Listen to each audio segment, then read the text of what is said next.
The Joe Rogan Experience. Train by day, Joe Rogan podcast by night, all day.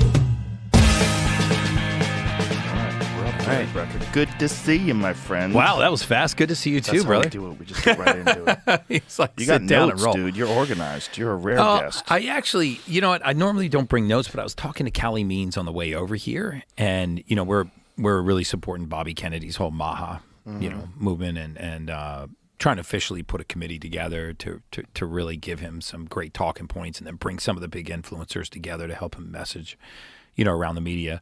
And I was like, what are some of the wins that we've had in the last week that I don't know about? And so he just rattled them off, and I There's some just wins? jotted them down. What are the wins? Well, I mean, so Trump formed this Strong Kids Commission. And if you remember when he first got into office, he actually, by executive order, he authorized Bobby to do a study with the, Health and Human Services to look into the genesis of chronic disease, because nobody's talking about it. The National Institute of Health or National Library of Medicine or in our public health policy, nobody's talking about what's causing this pandemic. Gee, I wonder why they're not talking about it. Well, I could give you a couple of. I could give You you a think couple money of has clues. anything to do with it? Yeah. No way. Yeah, These you're are a the best- conspiracy theorist, dude. You're I down the know. rabbit hole. That's my problem. You think that just My main because problem. people get paid, they do things that are shady. Yeah, I know. That's a weird thing to think. I should stop thinking that way. Yeah, I mean, we make $110 billion a year on type 2 diabetes. They're trying to put that out of business for sure. Yeah, they don't want right? that money. No. They're like, hey, Stan, how do we get this off the balance sheet, bro? How do we get rid of this? Is stinking up. So the there's place. a business that relies on people being so disgusting that they get type 2 diabetes. Mm-hmm. So bad with their diet, just eating pie and drinking soda till their body just starts to cave in. Yeah, And but then- don't worry, but that's worth how much a year? $110 billion. That's Type not 2 a diabetes lot. That's alone. not a lot of money. It's not like that would change anybody's opinions on things. Well, I mean, a lot of people could live on that. There's a lot of people I know that could live on that. Bro. Isn't that funny? A lot of people could live on what's killing other people. Yeah. Isn't that funny? Like a lot of people are buying yachts on what is killing people. Yeah, so Wild. The interesting thing is look at our food stamp program, which is the SNAP program, which is one of the biggest subsidies that we have in the government, $120 billion a year. $10 billion of that is going to subsidize sodas. I mean, Well, they $10 billion of need that. soda. It's an important part of the food pyramid, I think. It's right, Isn't it in there? It's right up there with Lucky Charms, right? Yeah, Lucky Charms is right above ground beef. Yep, and grass-fed steak, and then you get to the top, and you got soda.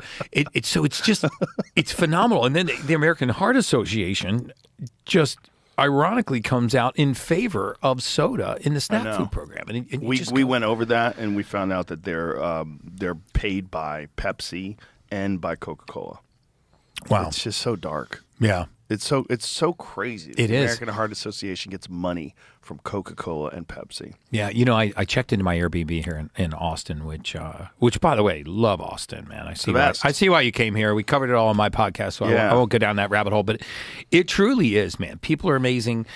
Food is amazing. Went to this little restaurant called The Well, which I love, and they catered all my food. But there's like a serious wellness vibe here. Mm-hmm. But A lot of healthy people. Yeah, a lot of healthy people. So I check into the Airbnb, and I go into the closet, like the owner's closet wasn't locked, and I went into the owner's closet. Of course, it's like all Cheerios and cookies and crackers, and I pulled a couple of bottles of these seed oils out, and I did a little post about it because I was like, look at all the heart healthy labels on this, Right. and we talked about seed oils last time, but it's and I get attacked a lot for saying that these polyunsaturated fatty acids are bad for you, but a lot of times it's actually not the plant itself; it's the distance from the plant to the table. Right. Can you explain, because you were explaining the other day to us the process that it takes to turn rapeseed oil, which First is of all, what it's called canola is. oil, Joe.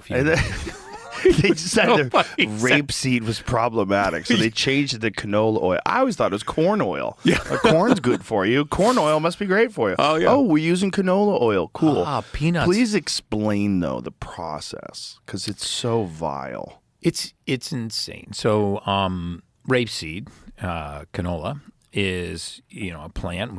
Essentially you put it in a commercial press, and it will come out gummy.